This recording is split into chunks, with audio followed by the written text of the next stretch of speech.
ಯಾರೆಲ್ಲ ಅಶ್ವಿನಿ ನಕ್ಷತ್ರದಲ್ಲಿ ಹುಟ್ಟಿದ್ದೀರಾ, ಕೆಲವೊಂದು ಬಹಳ ಅದ್ಭುತವಾಗಿರತಕ್ಕಂಥ ಸೀಕ್ರೆಟ್ಗಳಿದಾವೆ. ಅದನ್ನ ಇವತ್ತಿನ ರಿವೀಲ್ ಮಾಡ್ತಾ ಹೋಗ್ತೀವಿ. ಯಾಕಂದ್ರೆ ಯಾರು ಇದ್ರ ಬಗ್ಗೆ ಮಾತಾಡಲ್ಲ, ಯಾರಿಗೂ ಇದ್ರ ಬಗ್ಗೆ ಅಷ್ಟೊಂದು ವಿಚಾರ ಗೊತ್ತಿರಲ್ಲ. ಯಾಕಂದ್ರೆ ಯಾರು ಡೀಪ್ ಆಗಿ ಹೋಗೋದಿಲ್ಲ. ಸಂಶೋಧನೆ ಅಂತಕ್ಕಂಥದ್ದು ಜ್ಯೋತಿಷಾಸ್ತ್ರ ಇದ್ದಾಗ ಮಾತ್ರನೇ ಹೊಸ ಹೊಸ ಆವಿಷ್ಕಾರಗಳು ಗೊತ್ತಾಗ್ತಕ್ಕಂಥದ್ದು. ಮಾನವನ ಜೀವನ ಇರತಕ್ಕಂಥ ಹಲವಾರು ನೆಗೆಟಿವ್ ಪರಿಣಾಮಗಳನ್ನ ಅಥವಾ ನೆಗೆಟಿವ್ ಪ್ರಭಾವಗಳನ್ನ ನಾವು ಸರಿ ಮಾಡ್ಕೊಳ್ಳೋದಕ್ಕೆ ಕಾರಣವಂತಕ್ಕಂಥದ್ದನ್ನ ಹುಡ್ಕೊಳ್ತಕ್ಕಂಥದ್ದು. ಆದ್ರೆ ಎಷ್ಟು ಜನಕ್ಕೆ ಇವೆಲ್ಲ ಗೊತ್ತಿಲ್ಲ. ಇಲ್ಲಿ ತನಕ ಗ್ರಹಗತಿಗಳ ಬಗ್ಗೆ ನಾವು ಮಾತಾಡಿದೀವಿ. ಆದ್ರೆ ಅಶ್ವಿನಿ ನಕ್ಷತ್ರ ಅಂತಕ್ಕಂತಹ ಈ ನಕ್ಷತ್ರದ ಮೊದಲನೇ ಪಾದ, ಎರಡನೇ ಪಾದ, ಮೂರನೇ ಪಾದ, ನಾಲ್ಕನೇ ಪಾದದಲ್ಲಿ ಯಾರೆಲ್ಲ ಹುಟ್ಟುತ್ತೀರಾ ಅವ್ರು ಎಲ್ಲರೂ ಕೂಡ ಒಂದು ನೆನ್ಪಿಟ್ಕೊಳ್ಳಿ, ಈ ನಕ್ಷತ್ರದಲ್ಲಿ ಯಾಕೆ ಹುಟ್ಟಿದ್ವಿ ನಾವು ಅಂತ. ಅಲ್ಲಿಗೆ ಇದೇ ನಕ್ಷತ್ರದಲ್ಲಿ ಯಾಕೆ ಹುಟ್ಟಿದ್ವಿ ಅಂತ ಲೆಕ್ಕ ತಗೊಂಡಾಗ ಆ ಸೀಕ್ರೆಟ್ ಏನಪ್ಪ ಅಂದ್ರೆ, ಮೊದಲನೇದಾಗಿ ಇವರಿಗೆ ಈ ಅಶ್ವಿನಿ ನಕ್ಷತ್ರದಲ್ಲಿ ಯಾರು ಹುಟ್ಟಿದಿರಾ ಅವ್ರೆಲ್ಲರೂ ಕೂಡ ಕುಲದೇವತೆ ಶಾಪ ಇರ್ತದೆ. ಇದು ಜ್ಞಾಪಕ ಇಟ್ಕೊಳ್ಳಿ. ಕುಲದೇವತಾ ಶಾಪ ಇರ್ತದೆ. ಅದಾದ್ಮೇಲೆ ಸೂರ್ಯನ ಶಾಪ ಇರುತ್ತೆ. ಈ ತರ ಈ ಸೂರ್ಯನ ಶಾಪ ಮತ್ತೆ ಕುಲದೇವತೆ ಶಾಪ ಯಾರಿಗೆ ಇರ್ತದೆ ಅವರು ಈ ಅಶ್ವಿನಿ ನಕ್ಷತ್ರದಲ್ಲಿ ಬರ್ತಾಗ್ತಾರೆ. ನೋಡಿ, ಇದು ಈ ಸೀಕ್ರೆಟ್ ಗಳನ್ನ ಯಾರಾದ್ರೂ ಹೇಳಿದ್ರ, ನಿಮಗೆ ಎಲ್ಲರೂ ತಿಳ್ಕೊಂಡಿದ್ರ ನೀವು ಗೊತ್ತಿಲ್ಲ. ಆದ್ರೆ ಇವತ್ತು ಮನುಷ್ಯನ ಜೀವಿತಾವಧಿಯಲ್ಲಿ ನಾವು ಊರ್ ಬಿಟ್ಟು ಊರ್ ಬಂದು ನಾವು ಯಾವ್ದ್ಯಾವ್ದೋ ಒಂದು ನಗರ ಪ್ರದೇಶಗಳಲ್ಲಿ ಜೀವನ ಮಾಡ್ತಕ್ಕಂತಹ ಒಂದು ಲೆಕ್ಕಾಚಾರದಲ್ಲಿ ನಾವಿದ್ರೂ ಕೂಡ ಎಷ್ಟೋ ಜನಗಳಿಗೆ ಇವತ್ತು ಒಂದು ಪ್ರಾಬ್ಲಮ್ ಸಾಲ್ವ್ ಮಾಡ್ಕೊಳ್ಬೇಕು ಅಂತಂದಾಗ 108 ವಿಘ್ನಗಳು ನಡೀತಾ ಇರ್ತದೆ. ಆ ಸಾಲ್ವೇಷನ್ಗೆ ಸರಿಯಾದಂತಹ ಮಾರ್ಗದರ್ಶನ ಸಿಗ್ತಾ ಇಲ್ಲ ಇವತ್ತು. ಅಥವಾ ಆ ಸಾಲ್ವೇಷನ್ಗೆ ಕಾರಣ ಸಿಕ್ತು, ಅದಕ್ಕೆ ಪರಿಹಾರ ಹುಡ್ಕೋಬೇಕು ಅಂದಾಗ, ಪರಿಹಾರ ಮಾಡ್ಕೋಬೇಕು ಅಂದಾಗ ಆ ಪರಿಹಾರ ಪರಿಪೂರ್ಣವಾಗಿ ಲಭ್ಯ ಆಗ್ತಿಲ್ಲ. ಯಾಕಂದ್ರೆ ಎಲ್ಲ ಅರ್ಧಂಬರ್ಧ ಕಮರ್ಷಿಯಲೈಸ್ ಆಗಿರೋದ್ರಿಂದ, ಎಲ್ಲವನ್ನೂ ಕೂಡ ದಂಧೆಯಾಗಿ ನೋಡ್ತಾ ಇರೋದ್ರಿಂದ ಇವತ್ತು ಆ ಒಂದು ಲೆಕ್ಕಾಚಾರಗಳಲ್ಲಿ ನಾವು ವಿಪರೀತವಾದಂತಹ ಎಡುತ್ತಾ ಇರೋದ್ರಿಂದ ಇವತ್ತು ದೋಷಗಳು ಅಂತಕ್ಕಂಥದ್ದು ಬಂದಾಗ ಒಂದು ನಕ್ಷತ್ರಕ್ಕೆ ಇರತಕ್ಕಂತಹ ದೋಷಗಳು ಆ ಮನುಷ್ಯನ ಮೇಲೆ ಯಾವ ರೀತಿಯಾಗಿರ್ತಕ್ಕಂಥ ಪರಿಣಾಮವನ್ನು ಬೀರುತ್ತೆ ಅನ್ನೋ ಲೆಕ್ಕಾಚಾರಕ್ಕೆ ಈ ಕುಲದೇವತೆ ಶಾಪ ಮತ್ತೆ ಸೂರ್ಯನ ಶಾಪ ಅಂತಕ್ಕಂಥದ್ದು ಈ ಅಶ್ವಿನಿ ನಕ್ಷತ್ರ ಇದೆ ಅಂತಂದಾಗ ಅನ್ಕೋಬಹುದು. ಅಶ್ವಿನಿ ನಕ್ಷತ್ರ ಅಂತಂದ್ರೆ ಆ ಕುದುರೆಯ ಒಂದು ಭಾಗ, ಆ ಕುದುರೆ ಇರ್ತಕ್ಕಂಥ ಅಶ್ವಶಕ್ತಿ ಅಥವಾ ಆರ್ಸ್ ಪವರ್ ಅಂತ ಏನ್ ಹೇಳ್ತೀವಿ, ಆ ಆರ್ಸ್ ಪವರ್ ಅಂತಕ್ಕಂಥದ್ದೇ ಇದು ಈ ಒಂದು ನಕ್ಷತ್ರದಲ್ಲಿ ಬರ್ತಾ ಇತ್ತು ಅಂದ್ರೆ ಯಾವ ಒಂದು ಅಂಗಿಲ್ದೆ, ಯಾವುದೇ ತೊಂದರೆ ಇಲ್ದಂಗೆ, ಯಾವುದೇ ರೀತಿ ಸಮಸ್ಯೆ ಇಲ್ದಂಗೆ ಆ ಕುದುರೆ ಓಡ್ತಾ ಇರುತ್ತೆ ಅನ್ನೋ ಲೆಕ್ಕಾಚಾರದಲ್ಲಿ ಇವತ್ತು ಬಹಳ ಜನ ಇದ್ದೀರಾ. ಆದ್ರೆ ಸಮಸ್ಯೆಗಳ ಮಹಾಪೂರ ಬಂದಾಗ ಯಾವ ಅಶ್ವಿನಿ ನಕ್ಷತ್ರದ ಪವರು ಕೂಡ ಅಲ್ಲಿ ಕಾಣಿಸದೇ ಇಲ್ಲ. ಅಲ್ಲಿ ಆಗಿದ್ದಾಗ ನಾವ್ ಹೇಳಿದಂತಹ ಆ ಕುಲದೇವರ ಶಾಪ ಮತ್ತೆ ಸೂರ್ಯನ ಶಾಪ ಅಂತಕ್ಕಂಥದ್ದು ಈ ನಕ್ಷತ್ರಕ್ಕೆ ಇದೆ ಅಂತಂದಾಗ ಯಾರಾದ್ರೂ ಇದ್ರ ಬಗ್ಗೆ ಗಮನ ಕೊಟ್ಕೊಂಡಿದ್ದು ಪರಿಹಾರ ಮಾಡ್ಕೊಂಡಿದ್ದೀರಾ? ಗೊತ್ತಿಲ್ಲ. ಯಾಕಂದ್ರೆ ಪರಿಹಾರ ಆಗದೆ ಇದ್ದಾಗ ಹಲವಾರು ನ್ಯೂನ್ಯತೆಗಳು ನಮ್ಮಲ್ಲಿ ಕಾಣಿಸ್ಕೊಳ್ತವೆ. ಆಗ ನಮ್ಮ ದೇವರ ಶಾಪವೇ ನಮಗಿತ್ತು ಅಂದಾಗ ನಾವು ಬೇರೆ ದೇವ್ರಿಗೆ ಹೋಗಿ ಪೂಜೆ ಮಾಡಿದಾಗ ಹೆಂಗ್ ಫಲಿಸುತ್ತದು ಹೇಳಿ ನೋಡೋಣ. ಅದರಿಂದ ಯಾರ್ಯಾರು ಅಶ್ವಿನಿ ನಕ್ಷತ್ರದಲ್ಲಿ ಬರ್ತಾಗಿದ್ದೀರಾ ಅವ್ರು ಎಲ್ಲರೂ ಕೂಡ ಈ ದೋಷ ಪರಿವರ್ತನೆಗಳನ್ನ ಮಾಡ್ಕೋಬೇಕು. ಇದು ಒಂದಾಯ್ತು. ಎರಡನೇದು, ಬಹಳ ಉಷ್ಣಕ್ಕೆ ಸಂಬಂಧಪಟ್ಟಿರತಕ್ಕಂಥ ದೇಹ ಇವ್ರದಾಗಿರ್ತದೆ. ಕಣ್ಣಿಗೆ ಸಂಬಂಧಪಟ್ಟಂತ ನಾನಾ ರೀತಿಯ ಸಮಸ್ಯೆಗಳು ಇವ್ರ ಜಾತಿಲಾಗ್ತಿರ್ತದೆ. ಹಾಗೆ ಪ್ರತಿಯೊಂದನ್ನು ಕಲಿಬೇಕು ಅಂತಕ್ಕಂಥ ಉತ್ಕಟವಾದಂತ ಹಸಿವು ಜಾಸ್ತಿ ಇರ್ತದೆ. ಅದು ಯಾವುದೇ ಆಗಿರ್ಬೋದು, ಯಾವುದೇ ಫೀಲ್ಡ್ ಆಗಿರ್ಬೋದು, ಯಾವುದೇ ನಾಲೆಡ್ಜ್ ಆಗಿರ್ಬೋದು, ಅದನ್ನ ಕಲಿಬೇಕು, ತಿಳ್ಕೋಬೇಕು, ಮಾಡಬೇಕು, ಅದ್ರ ಏನೋ ಒಂದು ಸಾಧನೆ ಗೈಬೇಕು ಅಂತಕ್ಕಂಥ ಮೆಂಟಾಲಿಟಿ ಈ ಅಶ್ವಿನಿ ನಕ್ಷತ್ರದಲ್ಲಿ ಇರುತ್ತೆ ಅಂತಂದಾಗ ಇವತ್ತು ಬಹಳ ಜನ ಅದರಲ್ಲಿ ಒಂದಷ್ಟು ಪ್ರಗತಿಯನ್ನ ಹೊಂದಿದ್ರು ಕೂಡ ಅಲ್ಲೆಲ್ಲೋ ನಾನು ಹೇಳ್ತಕ್ಕಂಥ ಈ ಎರಡು ಶಾಪಗಳ ವಿಮುಕ್ತಿ ಇಲ್ಲದೆ ಇರೋದ್ರಿಂದ ಪರಿಪೂರ್ಣರಾಗಿರ್ಲಿಲ್ಲ ಅಂತಕ್ಕಂಥದ್ದು ಬಹಳ ಸ್ಪಷ್ಟವಾಗಿ ನಾನು ಹೇಳಕ್ ಇಷ್ಟಪಡ್ತೀನಿ. ಅದರಿಂದ ಇವತ್ತು ಈ ಏನಾದ್ರೂ ಒಂದು ಕಲಿಬೇಕು, ಏನಾದ್ರು ಒಂದು ಮಾಡ್ಬೇಕು, ಏನಾದ್ರು ಒಂದು ಅಚೀವ್ ಮಾಡ್ಬೇಕು ಅಂತಕ್ಕಂಥ ಲೆಕ್ಕಾಚಾರ ಈ ಅಶ್ವಿನಿ ನಕ್ಷತ್ರರಿಗೆ ಇದೆ ಅಂತಂದಾಗ ಅವರು ಅದ್ರ ಬಗ್ಗೆ ಹುಡುಕಾಟವನ್ನು ಮಾಡ್ತಾ ಹೋಗ್ತಾರೆ. ಅವ್ರು ಬಿಡೋದೇ ಇಲ್ಲ. ಏನಾದ್ರು ಒಂದು ಮಾಡ್ತಾರೆ, ಮಾಡ್ಲೇಬೇಕು, ಏನಾದ್ರು ಮಾಡ್ಲೇಬೇಕು ಅಂತ ಸದಾಕಾಲ ಹುಡುಕ್ತಾ ಇರ್ತಾರೆ. ಆದ್ರೆ ಹಿಂದೆ ಇರ್ತಕ್ಕಂಥ ಕರ್ಮಗಳು ಏನಾಗಿದೆ ಅದು ಯಾವುದೇ ಕಾರಣಕ್ಕೂ ನಿಮ್ಮನ್ನ ಮುಂದಕ್ಕೆ ಹೋಗ್ಬಿಡೋದಿಲ್ಲ. ಕೆಲವರು ಒಂದು ಮಧ್ಯಮ ಮಟ್ಟಕ್ಕೆ ಹೋಗಿ ಆಗ್ಬೋದು, ಅಂದ್ರೆ ಒಂದು 70% ರೀಚ್ ಆಗಿರ್ಬೋದು, ಕೆಲವರು 90% ರೀಚ್ ಆಗಿರ್ಬೋದು, ಬಟ್ 100% ರೀಚ್ ಆಗಿ ಸಾಧ್ಯನೇ ಇಲ್ಲ. ಯಾಕಂದ್ರೆ ಅಲ್ಲಿ ಏನೇನೋ ಒಂದು ಕೊರತೆಗಳು ಆ ವ್ಯಕ್ತಿ ಕಾಡ್ತಿರ್ತದೆ. ಅಂದ್ರೆ ಅರ್ಥ ಏನು ಅಂದ್ರೆ, ಒಬ್ಬ ಮನುಷ್ಯನ ಜನ್ಮ ಆಯ್ತು ಅಂತ ತಕ್ಷಣನೇ ನಾವು ಜನ್ಮ ಸಂಖ್ಯೆ ಮತ್ತೆ ಭಾಗ್ಯ ಸಂಖ್ಯೆ ಇದರೊಳಗೆ ಎಲ್ಲ 100% ನಿಮ್ಗೆ ಆಗುತ್ತಪ್ಪ ಅಂತ ನಾವ್ ಹೇಳ್ಬೋದು. ಆದರೆ ಒಂದು ಲಗ್ನ ಆಧಾರ ತಗೊಂಡಾಗ, ಒಂದು ರಾಶಿ ಆಧಾರ ತಗೊಂಡಾಗ, ನಾವು ಹುಟ್ಟಿರ್ತಕ್ಕಂಥ ನಕ್ಷತ್ರ ಯಾವ ಮನೆಯಲ್ಲಿ ಯಾರ ಜೊತೆ ಸಂಯೋಗ ಆಗಿದೆ ಆಧಾರದ ಮೇಲೂ ಕೂಡ ಆ ಪ್ರಭಾವಗಳು ನಮ್ಮನ್ನ ಫಾಲೋ ಮಾಡ್ತವೆ ಅನ್ನೋದ್ರ ಬಗ್ಗೆ ಈ ತರ ನಕ್ಷತ್ರಗಳ ಪ್ರಭಾವಗಳು ತಗೊಂಡಾಗ ನಿಮ್ಗೆ ಸ್ಪಷ್ಟವಾಗಿ ಅರ್ಥ ಆಗ್ತದೆ. ಹಾಗನ್ಬಿಟ್ಟು ನಕ್ಷತ್ರನೇ ಇಂಪಾರ್ಟೆಂಟಾ, ಸಂಖ್ಯೆಗಳಲ್ವಾ, ಗ್ರಹಗಳಲ್ವಾ ಅಂತ ನೀವು ಪ್ರಶ್ನೆ ಮಾಡಬಹುದು. ಇಲ್ಲ, ಇದು ಉಂಟು, ಅದು ಉಂಟು. ಅಲ್ಲಿಗೆ ಲಗ್ನ ಅಂತಕ್ಕಂಥದ್ದು ಒಬ್ಬ ಮನುಷ್ಯನ ದೇಹ ಅಂತ ನಾನು ಬಹಳಷ್ಟು ಕಾರ್ಯಕ್ರಮ ಹೇಳಿದ್ದೀನಿ. ಲಗ್ನ ಅಂತಕ್ಕಂಥದ್ದು ಮನುಷ್ಯನ ದೇಹ. ಅಲ್ಲಿಗೆ ಆ ಲಗ್ನದಲ್ಲೇ ಅಶ್ವಿನಿ ನಕ್ಷತ್ರದ ಇದೆ ಅಂತ ಕಂಡಾಗ ನಮಗೆ ಅಲ್ಲಿ ಅಶ್ವಿನಿ ನಕ್ಷತ್ರದ ಪ್ರಭಾವ ಉಂಟು. ಮೇಷ ಅಂದ ತಕ್ಷಣನೇ ಆ ಕುಜನ ಪ್ರಭಾವ ಕೂಡ ಉಂಟಾಗ್ತದೆ. ಅಲ್ಲಿಗೆ ದೇಹ ದ್ರಾಢತೆಯಿಂದ ಹಿಡಿದು ಮಾನಸಿಕವಾದಂತ ಹಸಿವಿಂದ ಹಿಡಿದು ಪ್ರತಿಯೊಂದು ಹಂತದಲ್ಲೂ ಕೂಡ ಇವರು 3 ಜನ ಕೂಡ ರೂಲ್ ಮಾಡ್ತಾರೆ ಅಂತಂದ್ರೆ ನೀವು ಅರ್ಥ ಮಾಡ್ಕೋಬೇಕು. ನಕ್ಷತ್ರಗಳು ಒಂದು ಗ್ರಹ ಜೊತೆ ಸಂಯೋಗ ಆಯ್ತು ಅಂದಾಗ ಅಲ್ಲಿಗೆ ಆ ಗ್ರಹದ ಪ್ರಭಾವಗಳು ಕೂಡ ನಕ್ಷತ್ರದ ಮೂಲಕ ನಾವು ಅನುಭವಿಸಿ ತೀರ್ಬೇಕು ಅಂತಕ್ಕಂಥದ್ದು. ಇದು ಬಹಳ ವಿಶಿಷ್ಟವಾದಂತ ವಿಚಾರಗಳು. ಇದನ್ನ ಬಹಳ ಗಂಭೀರವಾಗಿ ತಗೊಳ್ಬೇಕು ನೀವು. ಯಾಕಂದ್ರೆ ನಿಮಗೆ ಗೊತ್ತೇ ಇರಲ್ಲ ಅದನ್ನ. ಯಾಕಂದ್ರೆ ಕೆಲವೊಂದು ನಕ್ಷತ್ರಗಳ ಸಿದ್ಧಾಂತಗಳು ಹೀಗೇ ಇರಬೇಕು ಅಂತ ಇರ್ತದೆ. ನೋಡಿ, ಬಹಳ ಜನ ಹೇಳ್ತೀವಿ ನೋಡಿ, ಈ ನಕ್ಷತ್ರದವ್ರು ತಗೊಂಡಾಗ ಒಂದು ಉದ್ಯೋಗ ವ್ಯವಹಾರ ತಗೊಂಡಾಗ ನಾಗಳಿದೆ ಬಹಳ ಹಸಿವಿರ್ತದೆ, ತುಂಬಾ ಹುಡುಕಾಟ ಮಾಡ್ತಾರೆ. ಅದು ಸಿಕ್ಕರೂ ಪರವಾಗಿಲ್ಲ, ಸಿಕ್ಕರೂ ಪರವಾಗಿಲ್ಲ, ಅದ್ರ ಬಗ್ಗೆ ಸಂಶೋಧನೆ ಮಾಡ್ತಾ ಇರ್ತಾರೆ. ಅದನ್ನ ತಗೊಳ್ತೀವಿ ಅಂತಕ್ಕಂಥ ಛಲ ಅವ್ರಲ್ಲಿ ಜಾಸ್ತಿ ಇರುತ್ತೆ ಅಂತ ಹೇಳಿ. ಆದ್ರೆ ಇಲ್ಲಿ ನಕ್ಷತ್ರಗಳು ತಗೊಂಡಾಗ ನಿರ್ದಿಷ್ಟವಾದಂತಹ ಉದ್ಯೋಗ, ವ್ಯವಹಾರ, ವ್ಯಾಪಾರ ಅಥವಾ ಒಂದು ಸರ್ವಿಸ್ ಅಂತಕ್ಕಂಥದ್ದು ಕೂಡ ನಾವು ಬಹಳ ಸ್ಪಷ್ಟವಾಗಿ ಉಲ್ಲೇಖ ಮಾಡಬಹುದು. ಈ ನಕ್ಷತ್ರಕ್ಕೆ ಇಂಥದ್ದೇ ಒಂದು ಉದ್ಯೋಗ ಕಾರಕತ್ವ ಇರುತ್ತೆ ಅಂತೇಳಿ. ಅಲ್ಲಿಗೆ ಆ ಲೆಕ್ಕ ತಗೊಂಡಾಗ ವಿಶೇಷವಾಗಿ ಒಂದು ರಾಜಕೀಯ ಸಂಬಂಧಪಟ್ಟಿರ್ತಕ್ಕಂಥದ್ದು, ಇನ್ನೊಂದು ಈ ಅಸ್ಟ್ರಾಲಜಿ ಅಂದ್ರೆ ಆಧ್ಯಾತ್ಮಿಕವಾದಂತಹ ಚಿಂತನೆಗಳನ್ನ ಮಾಡ್ತಕ್ಕಂಥ ಒಂದು ಫೀಲ್ಡ್ ಆಗಿರ್ಬೋದು, ಅಥವಾ ಇನ್ನು ಅಂದ್ರೆ ಈ ಬ್ಯೂಟಿಷಿಯನ್ ಸಂಬಂಧಪಟ್ಟಂತಹ ವಿಚಾರಗಳಾಗಿರ್ಬೋದು, ಅಂದ್ರೆ ಅದು ಸಂಬಂಧಪಟ್ಟಂತ ತರಬೇತಿ ತಗೊಂಡು ಅದನ್ನು ಉದ್ಯೋಗ ಮಾಡ್ಕೊಳ್ತಕ್ಕಂಥ ಲೆಕ್ಕಾಚಾರ ಆಗಿರ್ಬೋದು. ಅದಾದ್ಮೇಲೆ ಟೀಚರ್ ಪ್ರೊಫೆಷನ್, ಟೀಚಿಂಗ್ ಪ್ರೊಫೆಷನ್ ಆಗಿರ್ಬೋದು, ಅಂದ್ರೆ ಇನ್ನೊಬ್ಬರಿಗೆ ಒಂದು ವಿದ್ಯೆಯನ್ನು ಹೇಳ್ಕೊಡ್ತಕ್ಕಂತಹ, ಇನ್ನೊಬ್ಬರಿಗೆ ಸೇವೆಯನ್ನು ಮಾಡ್ತಕ್ಕಂತಹ ಒಂದು ಕನ್ಸಲ್ಟೆನ್ಸಿ ಆಗಿರ್ಬೋದು.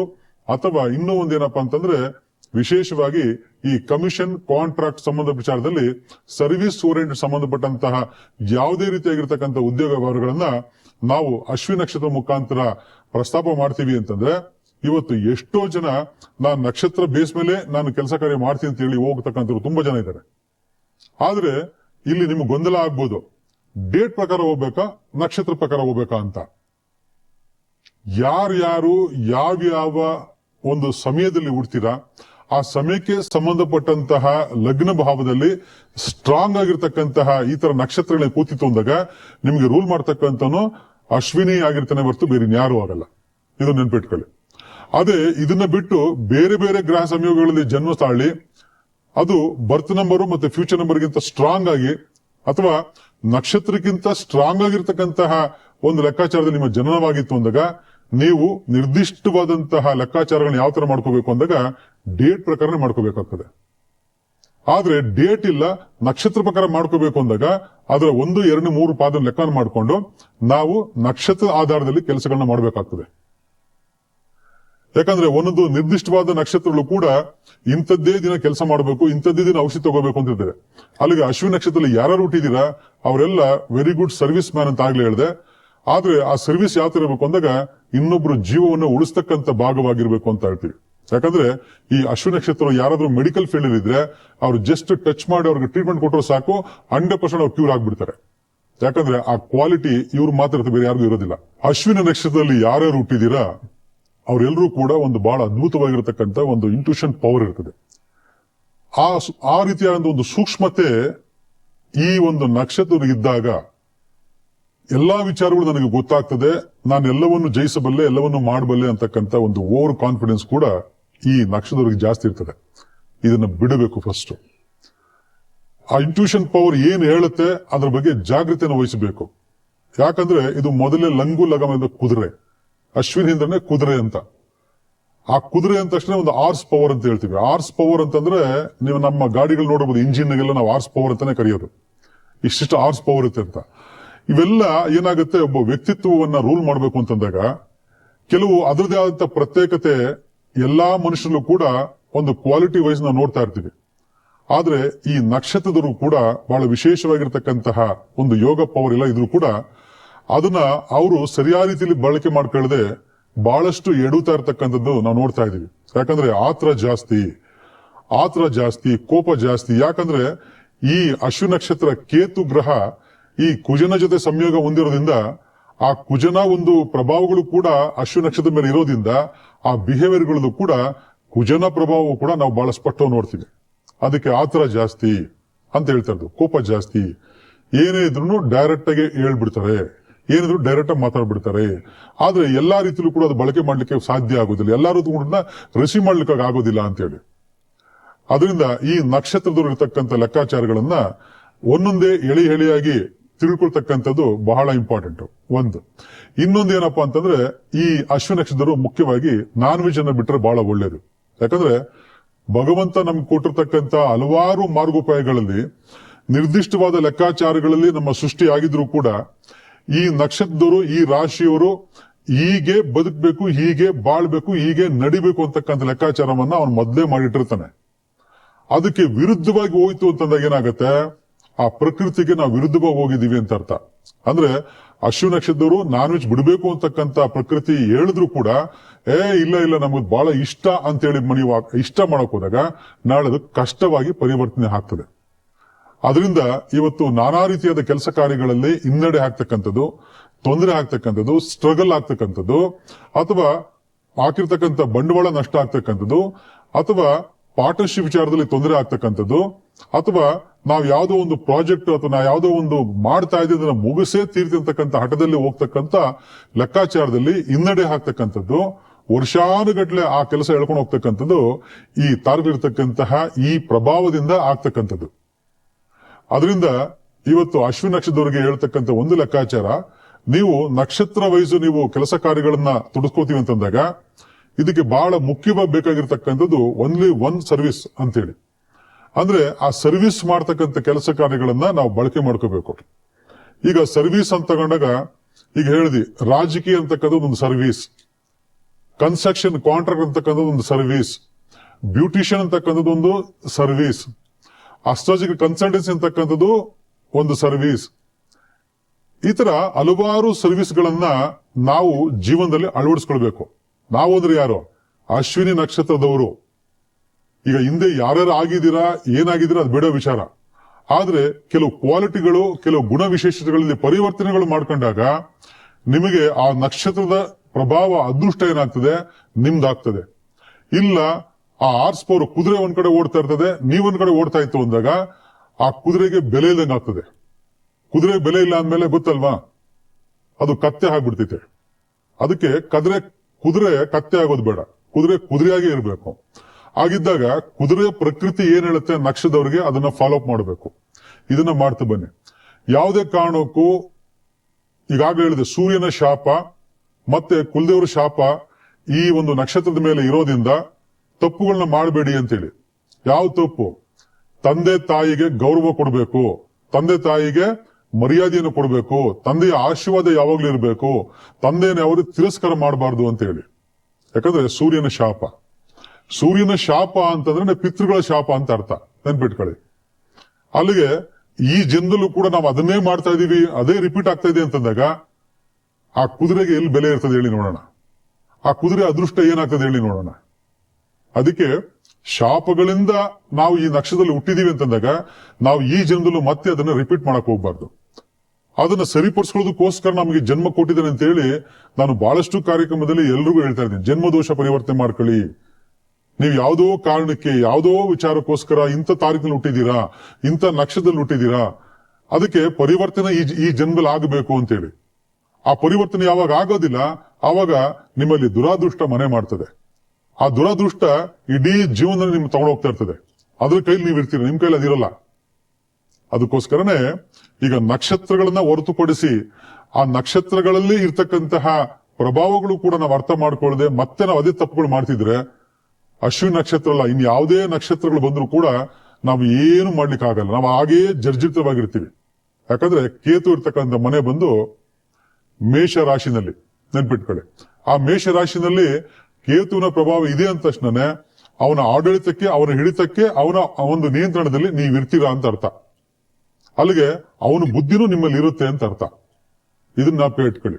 ಹಾಗೆ ಯಾರಿಗಾದ್ರೂ ಅಪ್ಪಿ ತಪ್ಪಿ, ಲೇಡೀಸ್ ಆಗಿರ್ಬೋದು, ಜೆಂಟ್ಸ್ ಆಗಿರ್ಬೋದು, ಸ್ತ್ರೀಯರಾಗಿರ್ಬೋದು, ದೊಡ್ಡವರಾಗಿರ್ಬೋದು, ಯಾರೇ ಆಗಿರ್ಲಿ, ಅಪ್ಪಿ ತಪ್ಪಿ ಯಾರಿಗಾದ್ರೂ ನೀವು ಅಬಾರ್ಷನ್ ಮಾಡಿಸ್ಕೊಂಬಿಡಿ ಅಂತ ಯಾವುದೇ ಕಾರಣಕ್ಕೂ ಹೇಳ್ಬಾರ್ದು. ನೋಡಿ ಎಷ್ಟೊಂದು ಸೀಕ್ರೆಟ್ಗಳಿದಾವೆ ಅಂತೇಳಿ.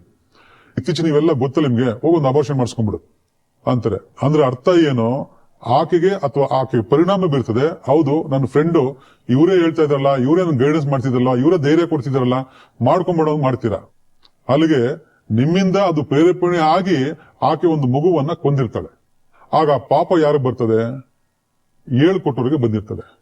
ಅದಕ್ಕೆ ಕೊಲೆ ಮಾಡುವನಿಗಿಂತ ಕೊಲೆ ಮಾಡಿಸುವವನೇ ನಿಜವಾದ ಅಪರಾಧಿ, ಅವನ ಮೇಲೆ ಅದು ಪ್ರಭಾವ ಜಾಸ್ತಿ ಬೀರೋದು ಅಂತೇಳಿ ಶಾಸ್ತ್ರ ಬಹಳ ಸ್ಪಷ್ಟವಾಗಿ ಹೇಳ್ತದೆ. ಅದಕ್ಕೆ ಈ ತಪ್ಪನ್ನ ಯಾವತ್ತೂ ನೀವು ಮಾಡಕ್ ಹೋಗ್ಬೇಡಿ, ಇದು ಜ್ಞಾಪಕ ಇಟ್ಕೊಳ್ಳಿ. ಬಿಸ್ನೆಸ್ ವಿಚಾರದಲ್ಲಿ ಆಗಿರ್ಲಿ, ವ್ಯಾಪಾರ ಆಗಿರ್ಲಿ, ಯಾವುದೇ ಕಾರಣಕ್ಕೂ ಪಾರ್ಟ್ನರ್ಶಿಪ್ ಬೇಡ, ಇನ್ವೆಸ್ಟ್ಮೆಂಟ್ ಬೇಡ, ಓನ್ಲಿ ಫಾರ್ ಸರ್ವಿಸ್. ಎಂಥದ್ದೇ ಆಗಿರ್ಲಿ, ಏನೇ ಮಾಡ್ಲಿ, ಆ ಸರ್ವಿಸ್ ಅನ್ನ ತಗ್ಗಿ ಬಗ್ಗಿ ನೀವು ಮಾಡ್ತಾ ಹೋಯ್ತು ಅಂದಾಗ, ಅದು ರಾಜಕೀಯ ಕ್ಷೇತ್ರ ಆಗಿರ್ಬೋದು, ವ್ಯಾಪಾರ ಕ್ಷೇತ್ರ ಆಗಿರ್ಬೋದು, ಉದ್ಯೋಗ ಕ್ಷೇತ್ರ ಆಗಿರ್ಬೋದು, ಅದು ಎಲ್ಲದಲ್ಲೂ ಕೂಡ ಒಂದು ನಿಯಮಿತವಾಗಿರ್ತಕ್ಕಂತಹ ಅದೃಷ್ಟದ ದಾರಿ ನಿಮ್ದಾಗ್ತದೆ ಹೊರತು ಅದ್ರಲ್ಲಿ ಎಲ್ಲೋ ಒಂದ್ ಕಡೆ ನಾನು ಎಲ್ಲವನ್ನೂ ಜಯಿಸಬಲ್ಲೆ, ಎಲ್ಲವನ್ನೂ ಮಾಡಬಲ್ಲೆ, ಎಲ್ಲವೂ ನನಗೆ ದೇವ್ರು ತಾಕತ್ ಕೊಟ್ಟಿದೆ ಅಂತ ಹೇಳಿ ನೀವು ಅಲ್ಲಿ ಮಾಡಕ್ ಹೋಯ್ತು ಅಂದಾಗ ಅಲ್ಲಿ ಸಮಸ್ಯೆ ಉದ್ಭವ ಆಗ್ತದೆ. ಅದಕ್ಕೆ ಭಗವಂತನ ಪ್ರೇರೇಪಣೆಯಲ್ಲಿ ನಮಗೆ ಭಗವಂತನ ರಕ್ಷಣೆ ಅಂತಕ್ಕಂಥದ್ದು ಬಹಳ ಇಂಪಾರ್ಟೆಂಟ್. ಮೊದಲೇ ಕುಲದೇವ ಶಾಪ ಹೊತ್ಕೊಂಡು ಹುಟ್ಟಿರ್ತಕ್ಕಂಥದ್ದು ಈ ನಕ್ಷತ್ರದವರು. ಅದರಿಂದ ಕುಲದೇವರು ಯಾರು ಅಂತ ಫಸ್ಟ್ ಕಂಡುಹಿಡ್ಕೊಂಡು ಆ ಕುಲದೇವರ ಅನುಗ್ರಹವನ್ನ ಪಡ್ಕೊಳ್ತಕ್ಕಂಥ ಕೆಲಸವನ್ನ ಈ ನಕ್ಷತ್ರದವರು ಮೊದಲನೇ ಬಾಗಿ ಮಾಡಬೇಕು. ಇದು ಮಾಡದಿದ್ದಂತ ಪಕ್ಷದಲ್ಲಿ ಈ ರೀತಿ ಎಲ್ಲ ಏರಿಳಿತಗಳು ಜೀವನದಲ್ಲಿ ಏನ್ ನಡೆಯುತ್ತೆ ಹಂತವಾಗಿ ಆ ಏರಿಳಿತಗಳ ಬಾಧೆಗಳಿಗೆ ಸಿಕ್ಕಾಕೊಳ್ತಕ್ಕಂತಹ ನೀವುಗಳು ಕೂಡ ನಾಳೆ ದಿವಸ ಬಹಳ ಕಷ್ಟ ನಷ್ಟಗಳು ಒಳಗಾಗ್ತೀರಾ. ಆಮೇಲೆ ತಲೆ ಮೇಲೆ ಕೈ ಹೊತ್ತು ಕುತ್ಕೊಳ್ಳೋದೇನಂದ್ರೆ ಅಶ್ವಿನಿ ನಕ್ಷತ್ರದಲ್ಲಿ ಹುಟ್ಟಿದೀವಿ, ಅದಕ್ಕೆ ಈ ಹಣೆ ಬರ ಅಂತ ಹೇಳ್ತಕ್ಕಂಥದ್ದು ಸಾಮಾಜಿಕವಾಗಿ ನೀವೇ ಕ್ರಿಯೇಟ್ ಮಾಡ್ತಕ್ಕಂಥದ್ದು.